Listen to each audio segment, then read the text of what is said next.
اگر شما در نقطه‌ای از جهان که دارای زمستان‌های سرد، طولانی و تاریک است زندگی کنید، تایید خواهید کرد که زندگی با وجود خورشید شادتر است.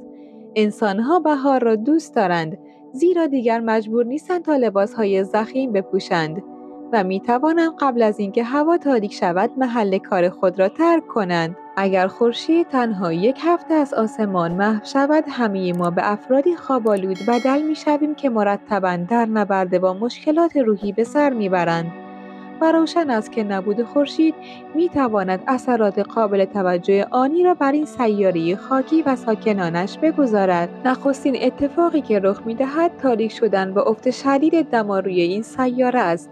همانطور که می‌دانید زمین مرتباً در حال چرخیدن به دور خود و خورشید است و این حرکت در واقع روزها و سالها را به وجود می‌آورد. ساعات روز آنهایی هستند که در جریانشان موقعیت شما روی زمین به سمت خورشید است و وقتی آن بخش‌ها از خورشید دور می‌شوند شب اتفاق می‌افتد. اگر خورشید از آسمان ناپدید شود، ظرف تنها 8.5 دقیقه شب کل زمین را فرا می‌گیرد و این در واقع همان زمان مورد نیاز برای رسیدن نور خورشید به سیاره ماست. اگر خورشید فقط یک روز نباشد، اتفاقات وحشتناکی در انتظار زمین خواهد بود.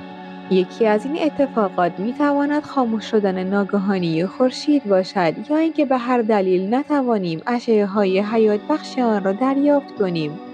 اگر خورشید فقط برای یک روز نباشد، کره زمین با عواقب وحشتناکی مواجه خواهد شد که جبران آن چندین سال طول می‌کشد. اگر این فاجعه رخ دهد، پس از 8 دقیقه آخرین اشعه خورشید به زمین می‌رسد و پس از آن تاریکی محض همه جا را فرا می‌گیرد. دمای سطح زمین به شکل چشمگیری کاهش خواهد یافت. جالب است بدانید که در طول یک خورشید گرفتگی در کنیا در تنها چند دقیقه دما 4 یا 5 درجه کمتر شد. البته اگر خورشید سر جایش باقی بماند و فقط عاملی مانع از تولید نور یا رسیدن آن شود، چرخش گرانشی بدون تغییر ادامه خواهد یافت. اما اگر خورشید منفجر شده یا از مکان فعلی در مرکز منظومه شمسی جابجا شود، هر کدام از سیاره‌ها از مدار خود خارج خواهند شد و به مسیری کاملا متفاوت و جدید خواهند رفت. این اتفاق وحشتناکترین سناریوی ممکن است، زیرا نمی‌دانیم که چه اتفاقی در انتظار زمین خواهد بود. آیا با سیاره‌ای دیگر برخورد خواهیم کرد؟ آیا اسیر گرانش یک ستاره ترسناک خواهیم شد؟ هیچ چیز مشخص نیست. هرچند که اگر چرخش گرانشی باقی بماند و سیاره‌ها از مدار خود خارج نشوند، باید با دنیایی بدون نور و گرما دست و پنجه نرم کنیم. فارغ از تاریکی ناگهانی که ممکن است باعث وحشت و آشفتگی شدید در میان مردم شود، اگر خورشید فقط یک روز نباشد، مهمترین تغییر کاهش دمای سطح زمین خواهد بود. هرچند که اگر شرایط همینطور ادامه پیدا کند، دما به زیر 0 درجه خواهد رسید. در طول یک سال رکورد منفی 100 درجه را ثبت خواهد کرد. به طور میانگین اختلاف دمای روز و شب در کره زمین به حدود 2 درجه میرسد. اگر فرض کنیم که یک منطقه تقریباً 8 ساعت در روز نور آفتاب را دریافت می‌کند، می‌توان کاهش 2 درجه‌ای در طول 24 ساعت را انتظار داشت. بنابراین حیوانات و انسان‌ها کمی سرما را احساس خواهند کرد. این کاهش دما در کنار تاریکی می‌تواند از آینده‌ای ترسناک خبر دهد. هرچند اگر خورشید یک روز نباشد، گیاهان آسیب بسیار بیشتری خواهند دید.